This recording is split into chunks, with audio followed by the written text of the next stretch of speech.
కరీంనగర్ జిల్లా తిమ్మాపూర్ మండలం నల్గొండలోని శ్రీ సీతారామ లక్ష్మీనరసింహస్వామి బ్రహ్మోత్సవాలు ఫిబ్రవరి 27 నుంచి మార్చి 5 వరకు కొనసాగుతాయని ఆలయ కమిటీ చైర్మన్ బండారుపల్లి లక్ష్మణ్ తెలిపారు.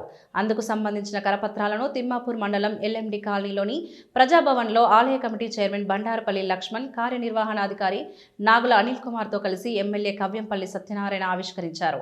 ఈ నెల 26వ తేదీ గురువారం రోజున దన్నమనేని గోవిందరావు జ్ఞాపకార్థం దన్నమనేని సంపత్ కృష్ణారావు అందజేసిన రాజగోపురం పంచకలశ స్థాపన, 27వ తేదీన స్వామివారి కళ్యాణోత్సవం, మార్చి 4వ తేదీన శకటోత్సవం జరుగును. కావున భక్తులందరూ అధిక సంఖ్యలో పాల్గొని విజయవంతం చేయాలని ఎమ్మెల్యే కవ్యంపల్లి సత్యనారాయణ కోరారు. చుట్టుపక్కల గ్రామాల ప్రజలే కాకుండా ఇతర జిల్లాల భక్తులు పెద్ద సంఖ్యలో హాజరై విజయవంతం చేయాలని చైర్మన్ బండారుపల్లి లక్ష్మణ్ కోరారు. ఈ కార్యక్రమంలో సర్పంచ్ జినుక మారుతి, ఆలయ ధర్మకర్తలు గాజుల అంజయ్య, బూత్కూరి శ్రీనివాస్, కందుకూరి లక్ష్మీరాజం, జినుక శ్రీనివాస్, కవ్యంపల్లి మహేష్, గోలి లక్ష్మీ నరసయ్య, మండల అధ్యక్షులు బండారి రమేష్, తుమ్మనపల్లి శ్రీనివాసరావు, మోరపల్లి రమణారెడ్డి తదితరులు పాల్గొన్నారు.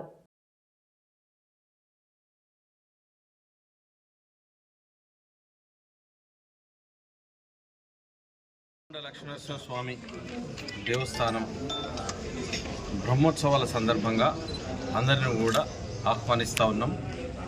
అదేవిధంగా 26వ రోజు రాజగోపురం ప్రతిష్ఠ కార్యక్రమం కూడా ఉన్నది కాబట్టి భక్తులందరూ వచ్చేసి దర్శించుకోవాలని, ఆ కార్యక్రమాన్ని విజయవంతం చేయాలని అందరినీ కోరుకుంటూ, తప్పకుండా 27 నాడు కూడా కార్యక్రమాలు ఉన్నాయి.